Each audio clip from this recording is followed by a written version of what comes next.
a Israel, y los gentiles éramos sin esperanza y sin Dios. Mas ahora, en Cristo Jesús, vosotros, o sea, los gentiles, que en otro tiempo estábamos lejos, hemos sido hechos cercanos por la sangre de Cristo. Porque Él es nuestra paz, que de ambos, o sea, de judíos y gentiles, hizo uno, derribando la pared intermedia de separación, aboliendo en su carne las enemistades, la ley de los mandamientos en orden a ritos, para edificar en sí los dos, o sea, judíos y gentiles, en un nuevo hombre, haciendo la paz. Entonces ya no es un asunto de que sea judío o sea gentil, sino es un asunto de ser un nuevo hombre, ser una nueva criatura, nacer de nuevo. Esa es la clave. Amén. Bien, eso es lo que el Espíritu Santo les mostró a los apóstoles. Lo importante ya en Cristo no es que seas judío, no es que seas gentil, es que seas nueva criatura. Un nuevo hombre haciendo la paz. Pero quedándose solo bajo la idea de que es que con Israel se hizo el pacto, es que Cristo vino a Israel y usted para ser salvo tiene que venir a Israel, a los judíos, porque la salvación de los judíos, y tiene que judaizar, y se mete ya en otras cuestiones que el Espíritu Santo dijo, no, esas cosas no son necesarias. ¿Capta el punto? Entonces no me meto más allá, regresamos a Hechos 15, gloria a Dios, verso 30. Ellos entonces enviados descendieron a Antioquía y juntando la multitud dieron la carta, la cual como leyeron fueron gozosos de la consolación. Aquellos pobres hermanos que estaban perturbados, trastornados, ahora son gozosos, ahora son consolados. Verso 32, Judas también y Silas, como ellos también eran profetas, consolaron y confirmaron a los hermanos con abundancia de palabra. O sea, palabras los habían trastornado, palabras los habían inquietado, y ahora palabras de Dios, del Espíritu Santo, los habían llenado de gozo y los había llenado de consolación. Miren, hermanos, es tan fácil cuando nuestro espíritu de veras tiene la vida de Cristo, es tan fácil distinguir cuando vienen hacia nosotros con palabras, saber si son palabras del Espíritu Santo o no son. Las palabras que no provienen de Dios lo van a inquietar, lo van a trastornar. Las palabras que vienen de Dios le van a consolar, le van a producir un gozo, le van a confirmar en el Señor. Amén. Verso 33.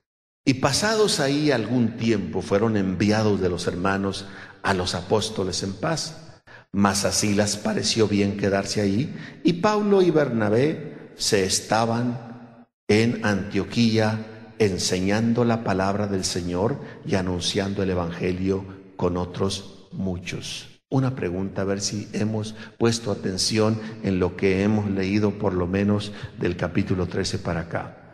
¿Dónde vivían Pablo y Bernabé? Pablo, Bernabé y Silas eran apóstoles, no eran del grupo de los 12, eran otros apóstoles.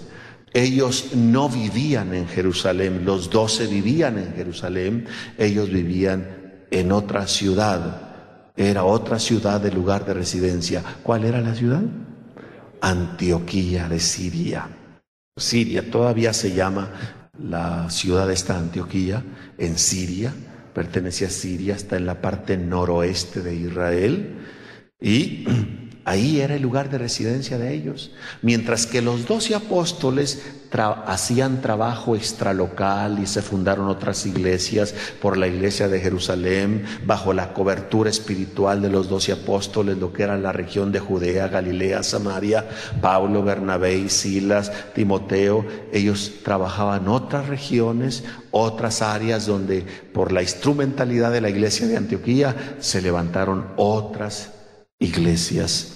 Bien, volvamos a algo muy interesante también, verso 36 en adelante. Y después de algunos días, Pablo dijo a Bernabé: volvamos a visitar a los hermanos por todas las ciudades en las cuales hemos anunciado la palabra del Señor, para ver cómo están. Y Bernabé quería que tomasen consigo a Juan, el que tenía por sobrenombre Marcos. Mas a Pablo no le parecía bien llevar consigo al que se había apartado de ellos desde Panfilia y no había ido con ellos a la obra.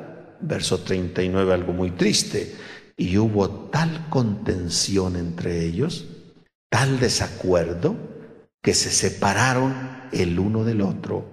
Y Bernabé, tomando a Marcos, navegó a Chipre, y Pablo, escogiendo a Silas, partió encomendado de los hermanos a la gracia del Señor, y anduvo la Siria y Cilicia, confirmando a las iglesias.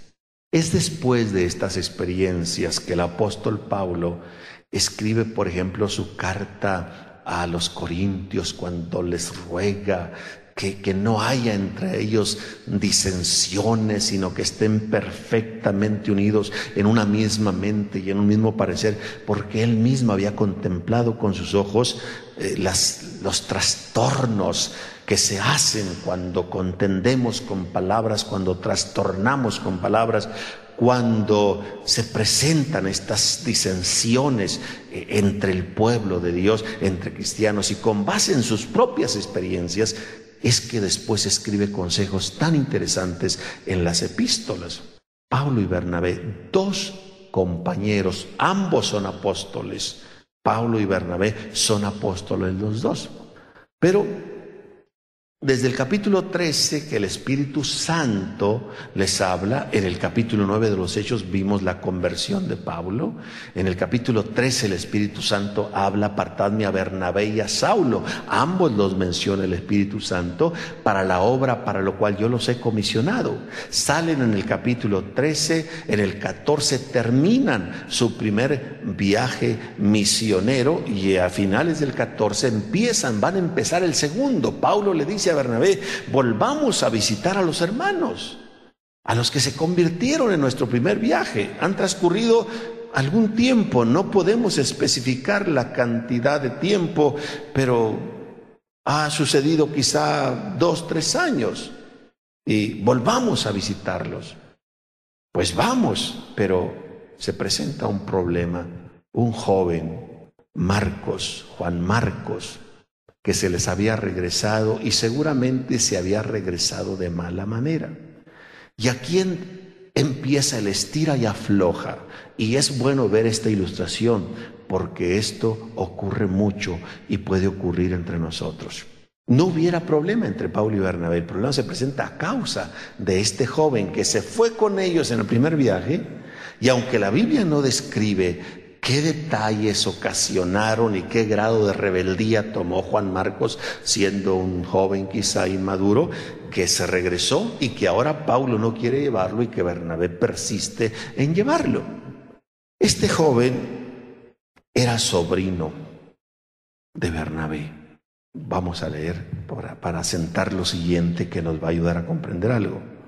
Colosenses capítulo 4, verso 10. Es interesante observar esto. Dice: Aristarco, mi compañero de prisión, os saluda, y Marcos, el sobrino de Bernabé, acerca del cual habéis recibido mandamiento, si fuere a vosotros, recibidle. Han transcurrido algunos años. La carta a los Colosenses es escrita como por el año 64, y esta experiencia de Pablo y Bernabé fue más o menos como por el año 52, más o menos 12 años habían transcurrido.